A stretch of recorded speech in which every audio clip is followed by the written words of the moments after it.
शादी में आई चुड़ैल। पन्नपुर नाम के एक गांव में शादी चल रही होती है। वाह, मजा आ गया फूफा जी। शादी में क्या खाना बना है? बाराती तो उंगलियां चाटते रह जाएंगे। हाँ, तुमने सही कहा। पनीर की सब्जी का तो कोई जवाब ही नहीं।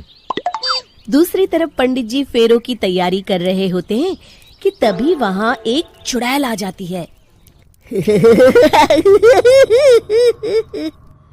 अरे मर गया रे, ये चुड़ैल यहाँ क्या कर रही है? अरे दिवाकर जी, ये आपकी कौन सी रिश्तेदार है? अरे मुझे क्या पता। क्यों भाग्यवान, कहीं ये तुम्हारे मायके से तो नहीं आई है?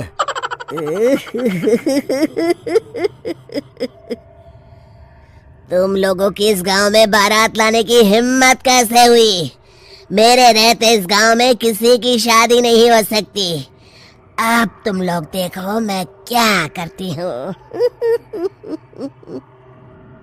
अरे मर गया रे, मैंने सुना है ये जबान की पक्की है।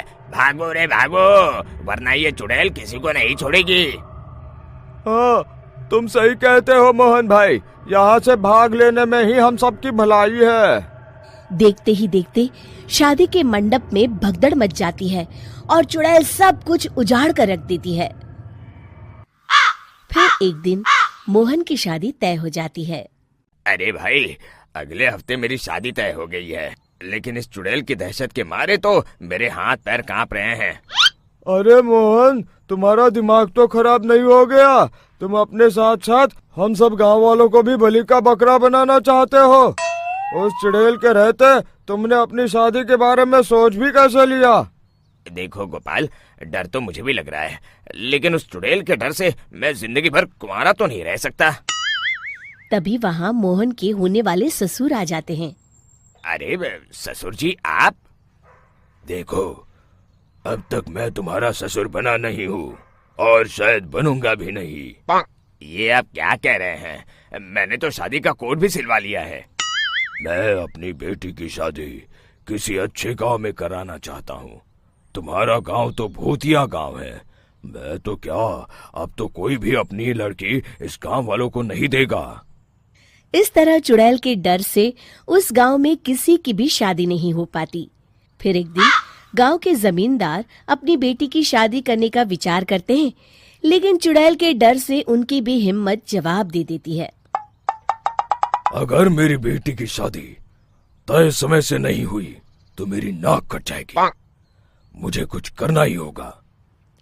एक सलाहकार के कहने पर जमींदार काशी से एक बहुत ही नामी तांत्रिक को अपने घर बुलवाते हैं, जो भूत चुड़ैल को पकड़ने में माहिर माना जाता था। जमींदार साहब, आप चिंता मत करिए।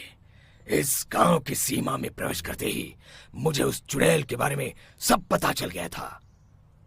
आप उसे जल्दी से जल्दी कैद कर लीजिए ताकि मैं अपनी बेटी की शादी कर सकूं।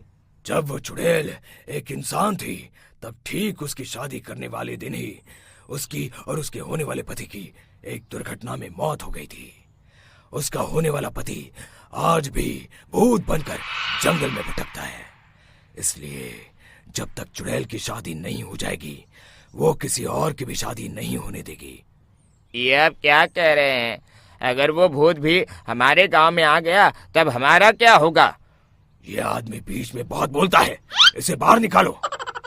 उसके बाद तांत्रिक बताते हैं कि अगर उस भूत के साथ चुड़ैल की शादी करा दी जाए तो वो चुड़ैल हमेशा हमेशा के लिए उस गांव को छोड़कर चली जाएगी।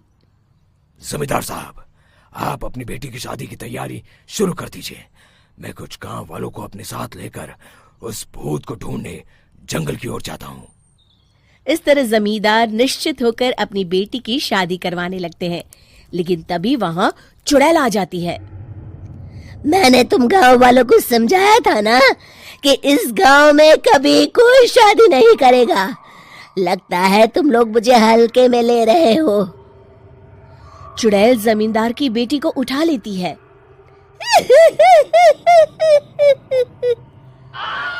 अब देखती हूँ बिना दुल्हन के तुम लोग शादी कैसे करोगे। मैं इसे अपने साथ ले जा रही हूँ। छोड़ मुझे, पिताजी, मुझे बचाइए। अरे कोई मेरी बेटी को बचाओ।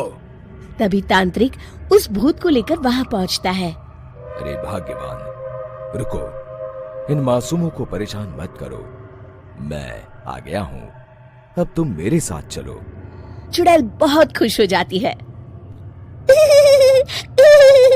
आप आ गए, चलिए अब हम मंदिर में चलकर शादी कर लेते हैं। अरे अरे अरे अरे, ये क्या कह रही हो? मंदिर में जाके दोबारा मरना है क्या? चलो, आज से हम जंगल में रहेंगे। चुड़ैल चली गई, अब मेरी शादी हो जाएगी।